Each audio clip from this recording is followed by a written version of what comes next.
Hi, I'm Ben, And I'm Ernie. and this is Budget Nerds.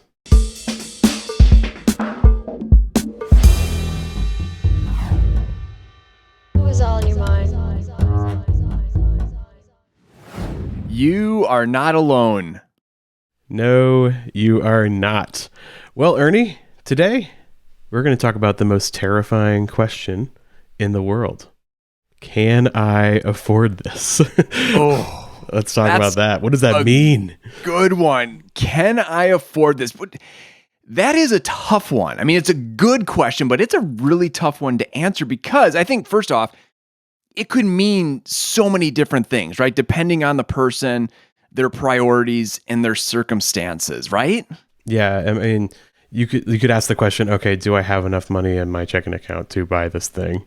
And that could mean what you mean, but that's not the same thing as afford. It's like, do I have enough money to buy this? Is different from can I afford this? You know, there's like almost like a permission that you're giving yourself there. It's more than just math, you know. And we talk about this a lot when we talk about why do you need a budget, and it's to answer this question, at least to do the math part, right? Not the emotional part. Let's talk about that first. Like, how does a budget actually make it possible to answer this question, at least from the math part of things?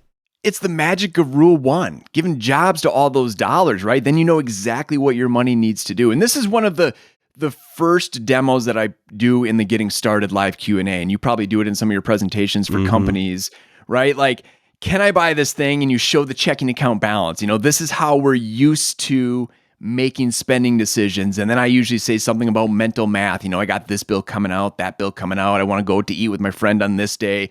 And then basically by the end of all that, I'm taking this guess as to how much money I have available for this item and trying to answer that question, can I afford this? But with Rule 1, we just kind of ignore that checking account balance, that bank balance. And we're like, okay, this money needs to do this. Like, every single dollar now has purpose. And so instead of looking at that balance, we can look at categories, because that's where we are allocating the money in the plan. Yeah. So it just brings you so much more clarity. Yeah, it's embracing that scarcity, really. I think this is why we're all a bundle of nerves without a budget, you know, because the only information we have to answer that question of can I afford this, which is a question we ask multiple times a day, every single day, all the time, right? The only piece of information we have is that checking account balance, and that has to account for any number of things. So like you said, you're always doing mental math. You're probably doing it wrong. You're always forgetting something because you don't have it written down, right? And so with a budget, you answer that question ahead of time when you're in a good frame of mind, when you're considering everything all at once. And so when you go to the grocery store, you say, okay, I got $200 for groceries, not $1,500 for 20 different things that I've accounted for in my head, right? And you know you can afford this because you can look and you can see, look, the electric bill's covered and the rent's covered. I can spend this money and not worry about it. And so that's where all the stress just kind of flies away. And I love that phrase, you're considering everything all at once. That is so powerful because there's no way you can think, like you can remember, here are all the things that I have coming down the line. And you can't even know, right? There are going to be some unpredictable expenses. And so a lot of times, you know, pre-YNAB for me, I would spend money because I would look at that balance and I'd think, yeah, I think I have everything covered, so I should have enough money. Mm-hmm. But then it would turn out later on, oh, shoot. Yeah. I needed that money for something else. I forgot about the water bill or the Wisconsin vehicle registration fee. Yeah, I mean, it could be like a monthly bill that you forgot about. Or it could be, something big like a car repair that you couldn't have seen coming, you know? So, yeah, you consider all of it and you do it all at once. And then you can answer that question with very quick confidence. And so that's what a budget does for you. It at least does the math part. But, you guys are budget nerds, people listening to this podcast. I mean, if you're new, please, thank you for being here. We're so glad. But if you've been budgeting for a while, maybe you kind of got this down, but there's still a lot more that goes into that question of can I afford this? So we wanted to dig a little deeper. What are like some of the non-math stuff that goes into that question? Well, before I get into the non-math, I will add that a lot of times it still is a math question for me. Even though I've given jobs to all the dollars and I'm not necessarily looking at that checking account balance anymore, I do check those category balances very, very often and see, okay, for this thing I'm about ready to buy, is there enough money in the category? Mm-hmm. And then if there is, yeah, go ahead and buy that thing guilt-free. And if there's not money, right, if the math isn't adding up, well, then the next level for me is, do I have enough money in other categories, right? And so, based on the priority of the expense that I'm looking at buying, do I want to take that money from those other categories to buy this particular thing? So I am still, even though I've broken down all of my money into very specific jobs, the very first thing I am thinking through is math. Right. Yeah. I mean, that's the very starting point. Like, do I have... So I guess that's the first question you need to ask and answer when you're asking that question, can I afford this? Do I have the money? Full stop. And the budget actually just helps you answer that question instantly, easily. And that's why we're always telling folks, before you spend, check the budget before you spend. I know it sounds, elementary and like so basic, but boy, there's always so much power when you look at the actual numbers. Here's what my money is currently set aside to do. And then how does that line up with the information that I'm facing right now, with the priorities, the circumstances that I have? Yeah. And even if you do have the money in a category, I mean, I feel like there's other things to consider too. Like, you want to weigh the opportunity cost. We've talked about this economic concept of opportunity cost. If I spend a resource on X thing, the cost of that is not really the resource that I spent. It's what I could have spent that resource on. Okay. So, what else can I buy with this money? That's what am I giving up? What am I trading off if I spend this money now instead of moving it to another category and spending it on something else? Right. So that's math too, really. Yeah. And that's also kind of the next level stuff though, as well. Yeah. Yeah. And I think that's the next level that I take it. So looking at the money in the category, or looking at the money that's available across a number of categories that I could use for this purchase, then I started thinking, well, is there something else that I would rather do with this money? And not that I have to have that list, I pull it out of my back pocket and here's all the things that I want to buy, and would I rather buy this burrito or this list of 20 things that it's not like that, but right. A lot of times if there's something that really is a priority, it is top of mind. And so it's somewhere in my brain. And so by at least addressing that question, is there something else that this money could do? I think through that. Yeah. Yeah. I mean, there's lots of things you can go through this. I mean, you could say if you are trying to pay off debt, like maybe you have a high priority. Yes. And you're like, okay, well, I could take this $100 and put it toward, maybe some kind of purchase I want. But if I put that to the debt, then I would be cutting down on interest, right? So there's all these, I feel like they're pretty typical in personal finance, like questions like, okay, you have to think, if you go out to eat, you are financing that money or that spending because you could have put it on your credit card debt. And so therefore you are paying interest that you wouldn't have otherwise, right? And I think a lot of that can kind of make you a bundle of nerves too, because you have to question every single decision and feel bad about it, Right.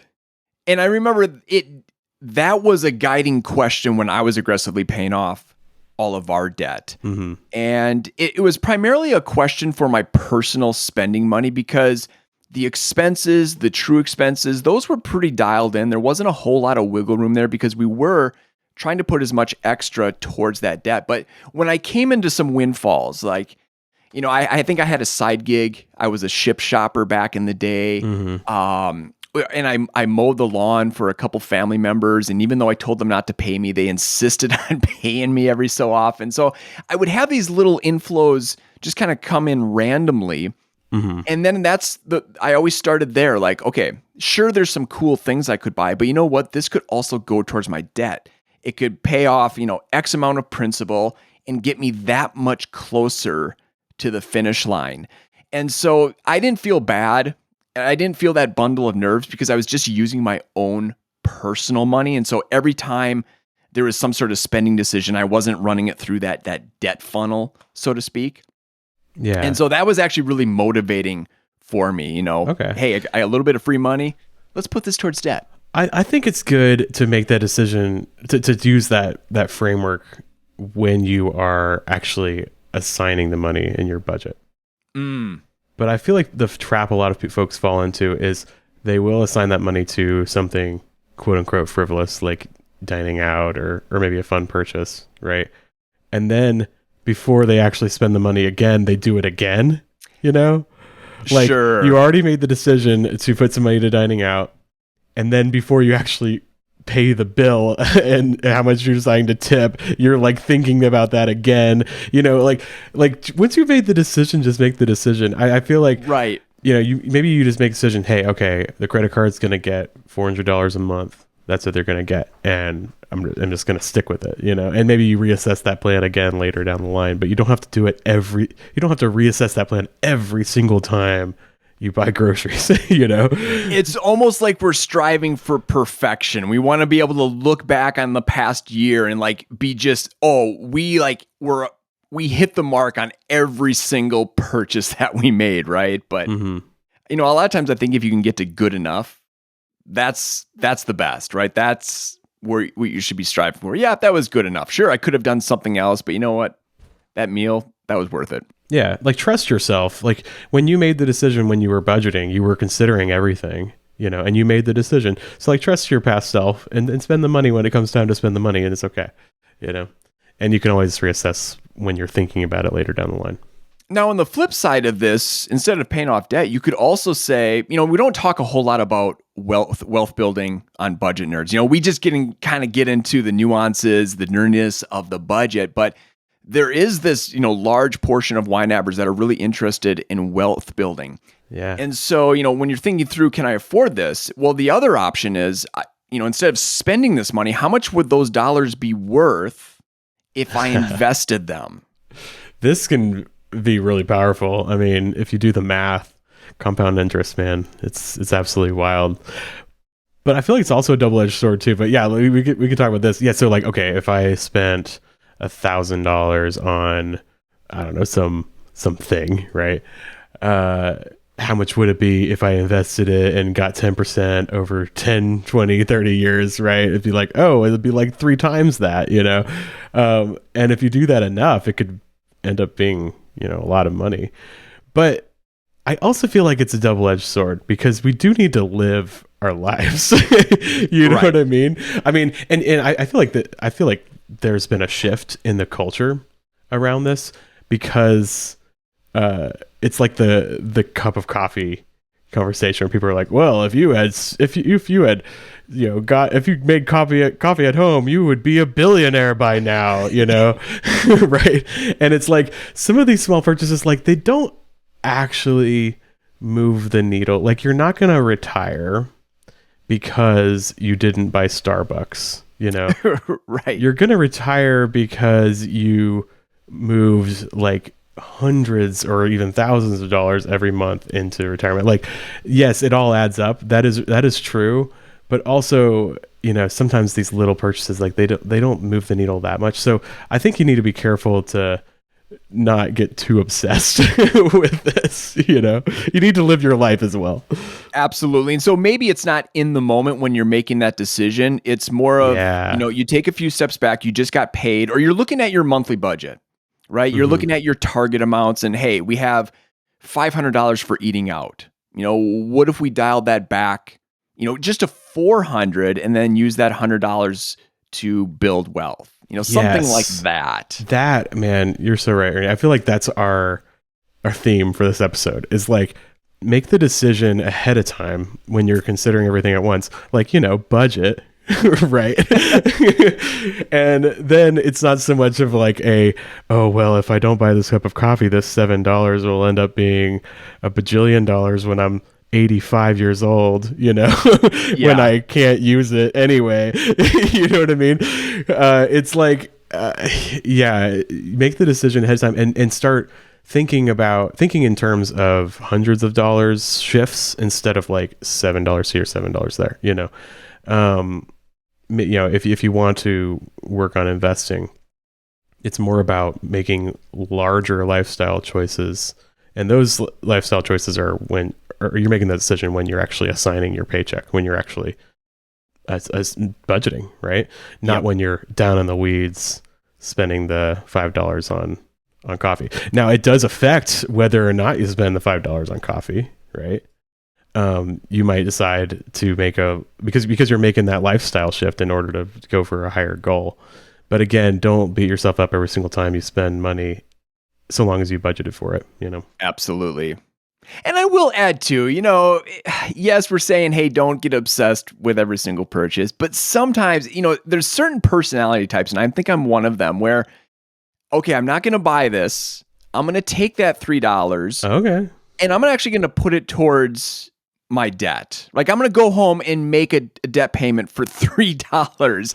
And it sounds so silly, but it's like, it does something. Like it like reinforces, hey, I am chasing this goal of investing X amount of dollars a year or paying down X amount of dollars of debt.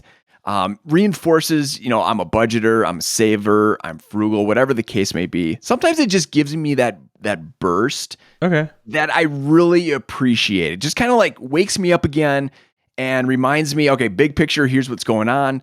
Let's start going again down that path. All right, Ernie, I can 100% get behind you on that. But I just, I can't do it every single time. Like, it's so infrequent. Here's the deal. What I'm hearing is you made that decision out of joy, out of this is what I want, not guilt and shame. And right. And so that is the key distinction, I think. Like and I think there is something cool about that. Like, yes, 2 weeks ago, I made the decision to assign $100 to my coffee category or whatever. Right. But if I make the decision today not to spend my regular coffee money and move that money to debt payment or another big goal or whatever it is, and you feel really happy about that, and you're not depriving yourself, then, and you might even realize, like, maybe you start doing that like every day, and then you realize the next month you're like, you know what, I'm going to take that $100, I'm not going to put it in my coffee category, I'm just going to do it all at once and put it on the debt, because I realized actually I don't value this maybe as much as I thought I did. So I think there is a lot of power in that. Just be sure, I think the motivation is not this constant shame or this constant thinking about the math of how much is that coffee actually costing you? Because if you waited 30 years, you'd have $1 billion, like just chill a little, just chill out. It's okay. So I love that. Yeah. Make it joy, not shame. All right. Is there anything else next level that you ask yourself or think through when you're looking at buying something, asking yourself if you can afford it? Yeah, we've talked a lot about math questions, right? Where it's, and ultimately what we're doing here is asking the question of, do I value this, right? And I think that's what we're going for with, can I afford this? It's like, can I permit myself to buy this? Can I, it's not necessarily like what do I have the money? It's do I want to spend the money, and does it align with my values? Right? It's things like that. I have a few things that I kind of go through, and I have some stories of like recent purchases I made that kind of line up with this. I think one question that I might ask is, am I the kind of person who would want to buy this? Right? Like, interesting. Am I this kind of person? Okay, here's what I'm getting at. I just bought a one wheel, which is I fully support your decision. It's funny because thank you, Ernie. So I don't know if you guys know what a one wheel is, but it's like this electric skateboard that has like one wheel in the middle, and I had a lot of questions because I really wanted one. I thought it would help me get outside more, and it has helped me be more active. There's like a part of my youth I feel like I'm touching on, because like I used to like ride a longboard, and like it's just kind of like there's just this sense of joy riding it, you know. And also I think it has some practical things too, which I can get into. But my question was, am I the kind of person who should have this item? One, they're dangerous, okay? So they call it the clavicle destroyer. I didn't know that. Sometimes, yeah, because people, because it's like an extreme sport basically. Yeah. People Makes fall, and I feel like I've talked to a lot of people about it. I actually asked in our YNAB Slack, should I get a one wheel? And everybody said no. And actually, one of our coworkers did break his clavicle on a one wheel. So, yeah. So, like, a lot of people were like, Ben. So I feel like everybody I talked to have been like, "You'll shoot your eye out," you know. You know, I'm talking about A Christmas Story. You know, like he wanted the Red Ryder BB gun so bad, and everybody's like, "You'll shoot your eye out." And so, like, part of me was like, "Okay, am I the person who can take this risk?" You know, because I'm 34 now. You know, I'm not as old as you, Ernie, but I'm getting up there. You know. Yep. Thanks. You're welcome. And an injury is not. It could be more of a big deal. And I have a bunch of kids, and and I have little like babies and stuff. So if an injury would affect the whole family. So like I had a lot of conversation with my wife about this. Like, are you comfortable? Like, what do we think? I mean, we thought about it a whole lot. So that wasn't about math at all. It was about what kind of person am I? What stage of life am I in? And am I willing to take the risk associated with this item? And ultimately we decided like, yeah, there's risk, but I can mitigate the risk. I mean, I'm riding around with like all the pads. It's like all the pads, right? I Bubble wrap. I look ridiculous. I like thought about, because I actually practiced my shoulder rolls that I learned in high school football. Okay. You know, like when you're running and you fall forward, like you need to roll it out under your shoulder. And I was like, should I wear football pads? Should I be wearing? I was like, how many pads can I wear? And like, there's like, a risk assessment there. But anyways, we talked about that. And also it's kind of like, well, I think we just need to, I need to try this. Part of me too was like, do I want, like, people are saying you'll shoot your eye out. And I was just so worried about getting on it and immediately falling and be like, oh my gosh, I shot my eye out. Just like in A Christmas Story, Like, I can't believe it. I shot my eye out. Right. So I don't know. So it was interesting. It was like, can I afford this? Not just the money, but also can I afford this? Like what kind of lifestyle would I have? Am I the kind of person that wants that lifestyle associated with this purchase? That makes a lot of sense. And it's responsible, right? You're a dad, you're a husband, there's all these other roles, you want to be respectful to all the other people, that are counting on you. Yeah. But I'm also, still that kid in college who rode around on a one wheel, Yes. Without a helmet, like a flippin' idiot. So I'm not that stupid anymore, but I'm picturing you just like cruising with board shorts, that long hair just flowing in the wind, giving the deuces to people. Yeah. So it's kind of like, which kind of person am I? And like, is it okay to explore that part of me but also mitigate the risks for, my role, my responsibilities, And I think I've been able to find a place. Hopefully I don't come on here with a sling at some point, which could very well happen, but I'm willing to accept the risk. So anyways, that's an example of asking the question, can I afford this? That has nothing to do with money. Am I the kind of person that would want this? Yeah. And on a similar level, I think I ask myself that when I buy lawn equipment. I've been opting to buy electric equipment, battery powered, because I don't want to be the person that is relying on gas. I hate the upkeep with those gas engines, always having gas around, the oil changes, having to winterize the machines. when we go into that freeze for like 6 months up here in Wisconsin. And so I just like, I don't like that. Nothing against, those gas powered engines and all that. They're great. They're super powerful. I love that. I love the sound of them, the smell of them, but I just don't want all that other stuff with them. Right. And so, yeah, that's interesting. I guess maybe I kind of do use that framework a little bit, just in a slightly different way.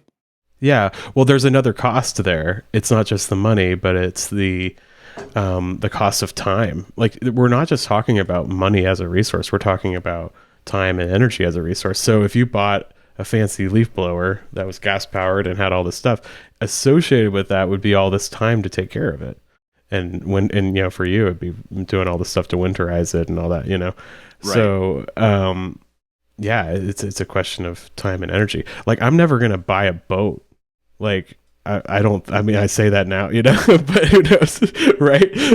Like, that meme where, like, I think it's like Kermit or something is like, I should buy a boat, right? It's like, I don't think that's ever gonna happen to me because, like, I don't want the hassle, man. Like, I don't want to deal with it, So, like, there's that too. That's a part of, can I afford this? I think. Absolutely. Any other next level questions that you think through? Yeah. Well, do you have any? I don't because I keep coming back to math. Okay. It's different math. Yeah. I think even your example with the gas powered stuff, it's also math, but it's like, it's more like, it's a different resource. It's time and energy instead of money. Yeah. I mean, I'm a very practical person. And so when it comes to spending, right, I'm looking at numbers generally. And then, there's a few other associated, things that I'm considering. But generally I come back to the money.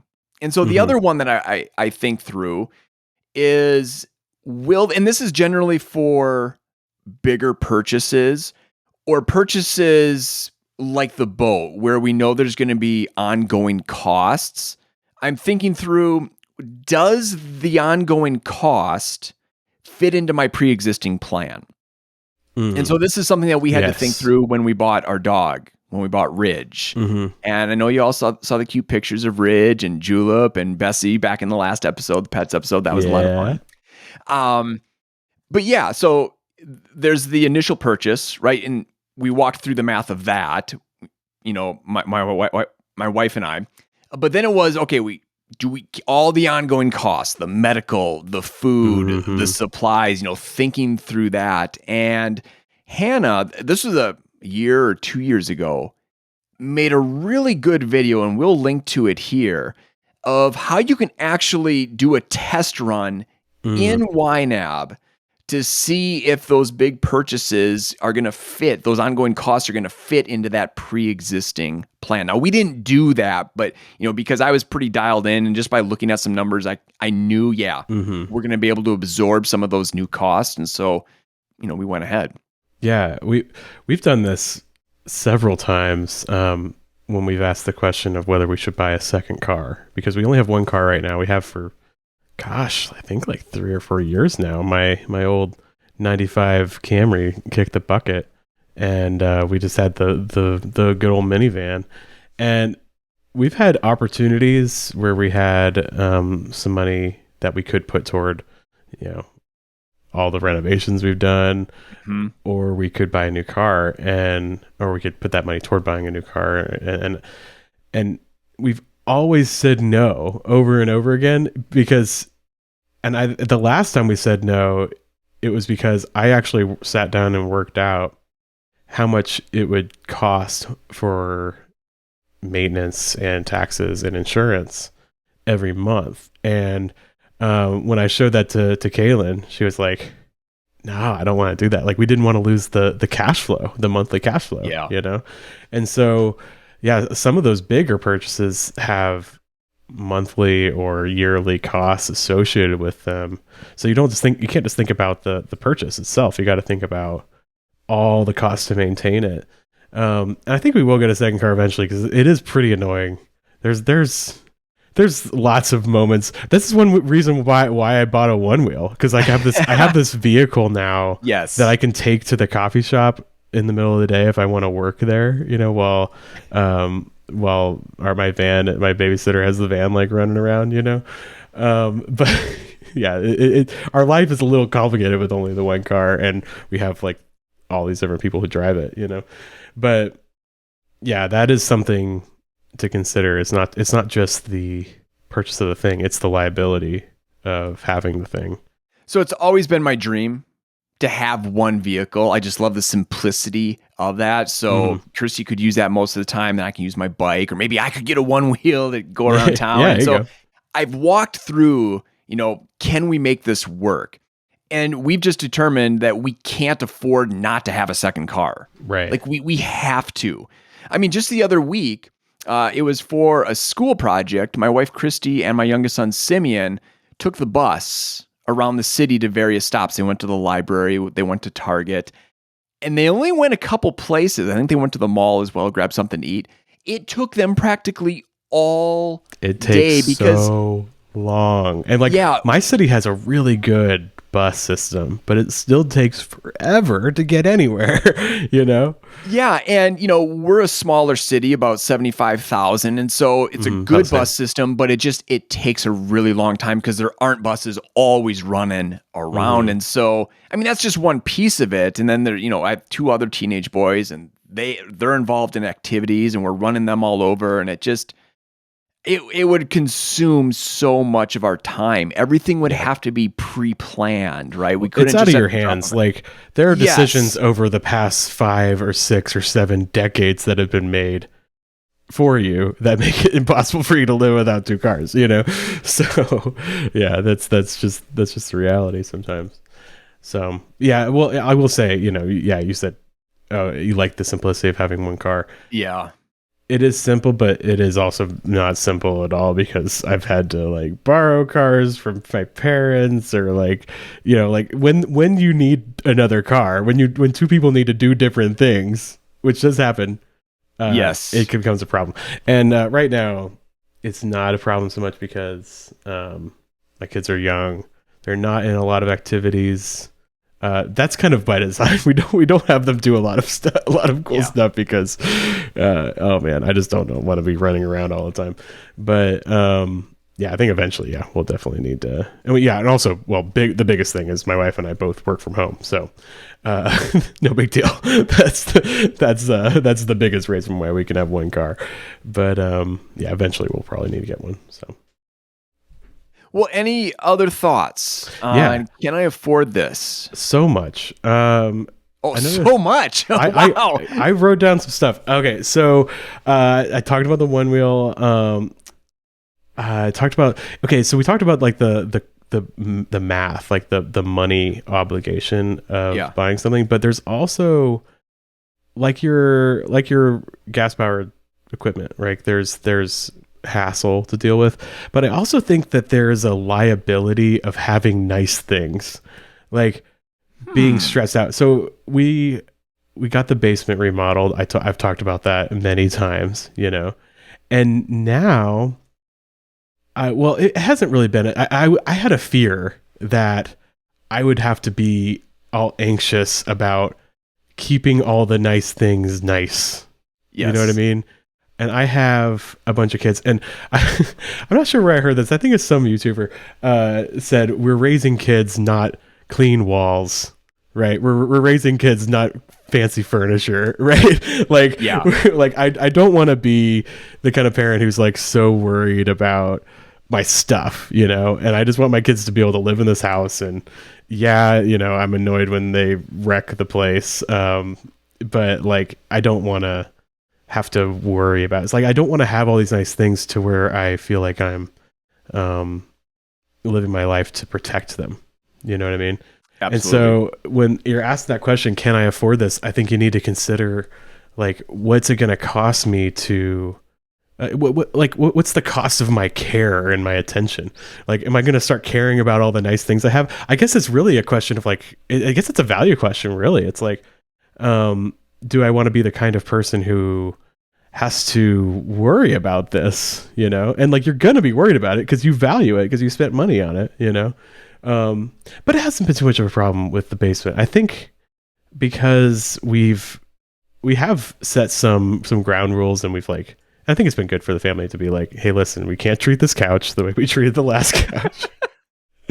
And also it is like a leather couch, so it's like harder for them to destroy it. But yeah, and I think it has been good where we've created some rules on how we treat things, and I think that's something that you need to teach children, and it's important. But yeah, like I don't know, like a car, for example. I don't know if I ever want to buy a new car because I don't want to have to, like, right now, if my 2005 Toyota Sienna, my little blue van gets a scratch on it, like, I don't care at all. Like, you know what I mean? Like, it might be a little annoying, but like, who cares? Like, whatever, like, no big deal. If somebody bumped me and like there wasn't much damage, I would just be like, all right, go ahead, go. I was like, who cares? Like, I got this little dent, or I add it to the pile of dents, you know? Like, like, I don't care. But if I got like a fancy new Tesla or something, I'd have to be worried about it all the time, you know? So yeah, that's part of it. I'm glad you brought that up because it is a real thing, especially I have felt that, but we bought a new car 3 years ago. And, you know, we had the money. So like the math worked out and we're like, oh, this is great. You know, we had a really old vehicle. It was my 2002 Honda Civic that I bought after college, and it was nice. A great vehicle for us. And we're like, oh, this was the first brand new vehicle we bought since then. And like I said, it worked out mathematically, but then as soon as I got it, like it's my wife's vehicle, but it's still like, there's this something that took over me of like, I want to keep this, you know, pristine. And I think it's totally natural to feel. It's totally natural. I didn't consider that. And, you know, the cost moving forward, like I make sure I keep up with maintenances, oil changes. I have it professionally cleaned on a regular basis. I run it through the car wash, right? Like, right. I never did that for the old Civic before. I just didn't care. And I loved that. Yeah. But, oh well. There's sacrifices because my wife really wanted this vehicle and I wanted to get it for her. And so, yeah. I'm willing to deal with that. And I don't want people to hear me saying like, oh, it's wrong to have nice things, or like, or it's wrong to want to take care of your stuff. Absolutely. Like, that's a virtue, I think. Like that's good, you know. But when you're making a purchase, consider what it's going to do to you psychologically. Like, if you're a person who doesn't want to care about cars, don't buy a nice car. You right. know what I mean? Or if you're a person who doesn't want to care about, I can't think of another example, but it always comes back to cars. I feel like, but like if you don't want to have to like fuss about something, then maybe think about whether or not it's worth the purchase. So that is a can I afford this question? Yes, even though it doesn't have to do with money. We wouldn't have made a decision even if I had considered this on the front end of that purchase, but it would have nice just to been aware, so I could have known what to expect once I got the car home, right? Right, like a few surprises. It's like you're being aware of like, what does this do to me psychologically? Like, yes. How much am I going to care about this thing? You know? Yes. Yeah, and there's a lot there, and sometimes you might take a like joy in it, you know, like you know, if you're a car person, like taking care of the car is actually just fun for you, and you know, right. Get and waxing it and make, you know, I don't know what car people do, but you know what I mean, like all this, like that could actually be like fussing over something could be just a hobby for you. It could be fun. Like I bought all these fancy poker chips. Like I play like 25-cent games with my friends, you know. I don't need fancy poker chips. I could buy the little plastic chips, but I bought some fancy ones because like I like fussing with it. Like it's just fun with me, you know, and I like taking care of it and cleaning them and like you know, and all that. So I think that's fine. But if it's something that you actually don't care about, try to think about what it's going to do to you psychologically. I guess the question you should ask is like, if this thing got wrecked, like if my car got a scratch, would it ruin my life? Like, would it just ruin my day? Or would I be okay with it? Or would I be able to handle it? You know? If the answer is, oh, it would just destroy me, and there's a lot of risk of that happening because I got 4 kids or something, you know, then maybe that purchase isn't for you right now. You know, maybe you can't afford it. Yep. And maybe you're getting stressed out even listening to us talk through this question. don't even ask yourself it then. Right? Like, Right, totally. that's the thing. We're not prescribing how you need to approach this question. And I hope that's the takeaway here, right? It's a very personal question, but giving you some ideas, because I think it is good to think through. Everyone then has a system, right? When they're about ready to buy something, whether it's big or small, they can just ask themselves a few simple questions to kind of get to the heart of the matter and help them make that good enough spending decision. Yeah. I think another way to answer that question, can I afford this, especially for larger purchases, and it might not be like large purchases like a car, it might be large purchases like a one wheel, or like we're talking in the hundreds of dollars range, something that you couldn't fund in 1 month, is to just create a category for it in your budget and just let it sit there. Don't put a target on it or anything, and just kind of see if it starts attracting some money over several months. You know, I did this with the one wheel. I remember actually we got a bonus in November, and I kind of made the pitch to Caitlin to like, can we just buy this thing? Because we'd already set some money aside for it. And I was like, oh, and Black Friday sales were happening. And I'm like, no, we could save like $400 on this. Because it's expensive. Like they're not. Wow, they are expensive. They are expensive. Yeah, they're not cheap. There's a lot of fancy technology going on. And batteries. And yeah, anyways, it's an electric vehicle, you know. So yeah, and Caitlin was very wise. She was like, let's just wait. Like, let's just sit on this for a while, because I need to answer the question of, am I the kind of person that wants this? And also, I think she wanted to see if I actually started setting money aside for it from my personal spending. And I did. Like, when I got extra money from personal spending for a bunch of different sources, I started setting money aside and joyfully too, you know? Okay. And it actually worked. But there's other times where I haven't set money aside for things. Like, I remember, speaking of gas powered tools, I wanted to buy a chainsaw because I have a bunch of trees in my on my property that fall, and I like to cut them up to get them out of the way, and make firewood and stuff like that, right? So I set up a category for the chainsaw, and it just sat there for like 3-4 months. Never got any money, and I was like annoyed with. I would think about setting money aside for it, and like the idea would just annoy me, you know. Sure.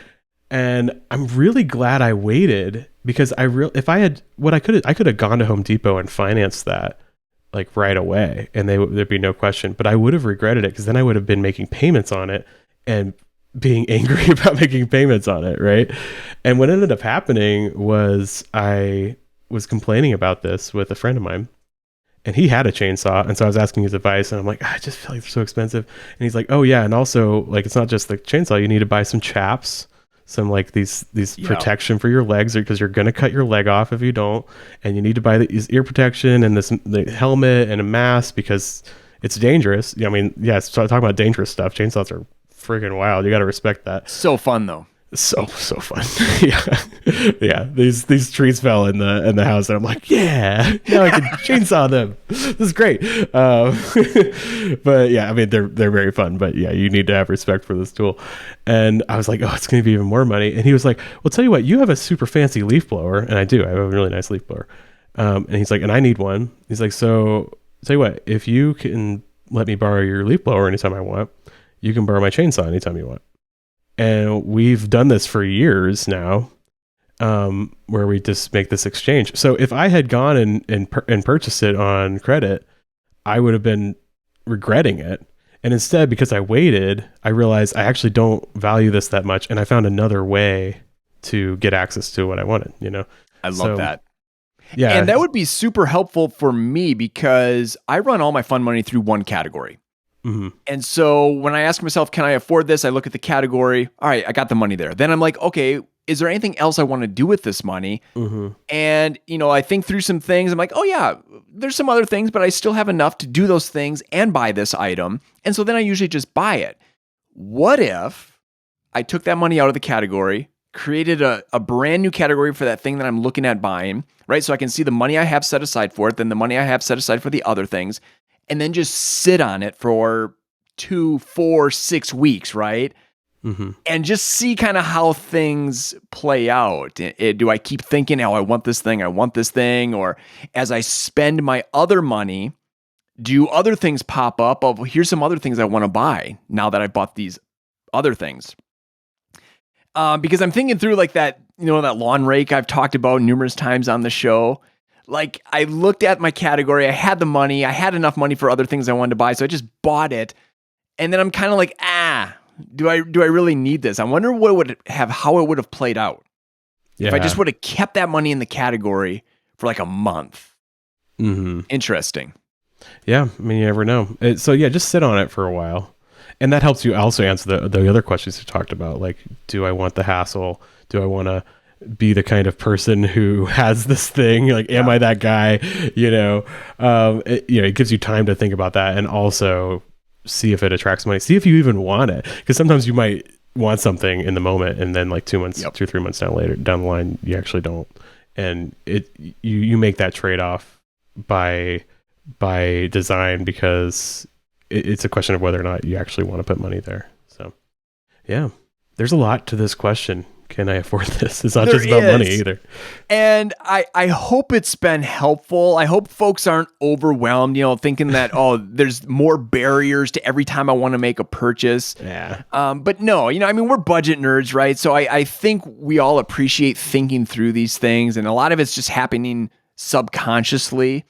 And so I'm not anticipating that's going to create any unnecessary barriers for folks. We wouldn't want that. Yeah. I mean, at the end of the day, don't freak out. Like it's okay. Like don't overanalyze too much. Yeah. But analyze just enough. Just enough.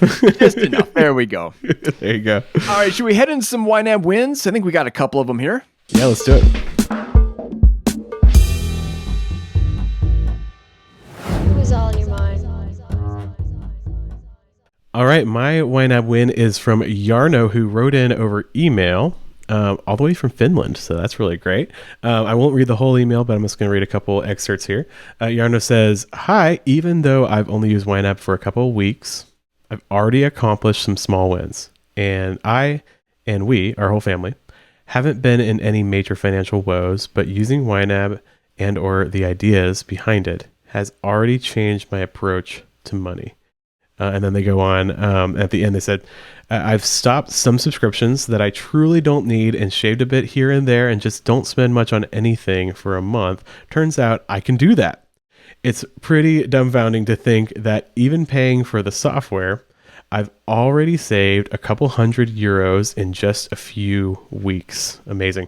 The big thing is that it's already shifted my thinking to the future goals, and I've really had to think on where exactly I really do want to spend my money on, which is, of course, the whole point of YNAB. Do I really want to spend that expensive night out instead of buying something really nice and important for our kids' birthdays? And all those sort of tricky questions, which you can duck forever if you never make an actual budget. I feel like this is right on point with today's topic. Yes, right? We didn't even plan that out, folks. Yeah, I was reading that for the first time. Yeah, that's exactly what we're doing here. You're not just asking the question of can I afford this, meaning like do I have the money, but can I afford this? What are all the trade-offs that are involved here, And that's so exciting. And in only a couple weeks. So welcome, Yarno. This is so exciting. Yeah, that's an awesome one. My YNAB win comes from Charlotte. Charlotte emailed this in. Here's my YNAB win. Last week, thieves charged $1,000 in fraudulent charges to my debit card. Oh my gosh. Thankfully, because I use YNAB and check my budget regularly, I spotted those charges early the very next morning, called the bank and started the dispute process, closed down the old card, etc. They said it could take them up to 2 weeks or longer to resolve the fraudulent charges. Goodness. My YNAB win was that even though I just started a new job and haven't received my first full paycheck yet, since I started YNAB, I've been setting aside money for my true expenses.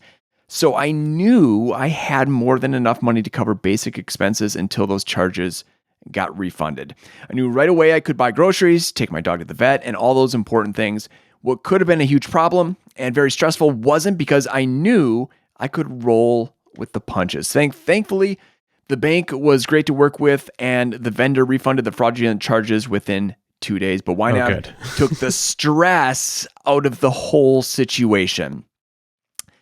That is incredible. Wow. You know, I mean, it's a horrible situation. Yeah. Right? I was about to start fighting because I'm like, 2 weeks.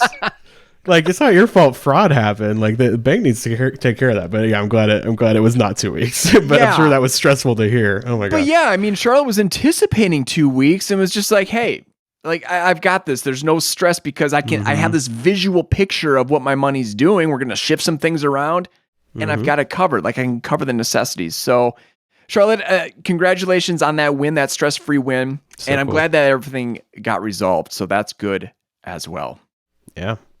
Love it. Well, if you have a YNAB win, you can put it below in the comments if you're watching on YouTube, or if you're listening to the podcast, you could head over to YouTube and comment there, or send us an email at youneedabudget. Nope. Or send us an email at budgetnerds@youneedabudget.com. All right. Thanks, folks. Good to have you again for another episode. We'll see you in another 2 weeks. And until then, happy budgeting. Happy budgeting. Thanks.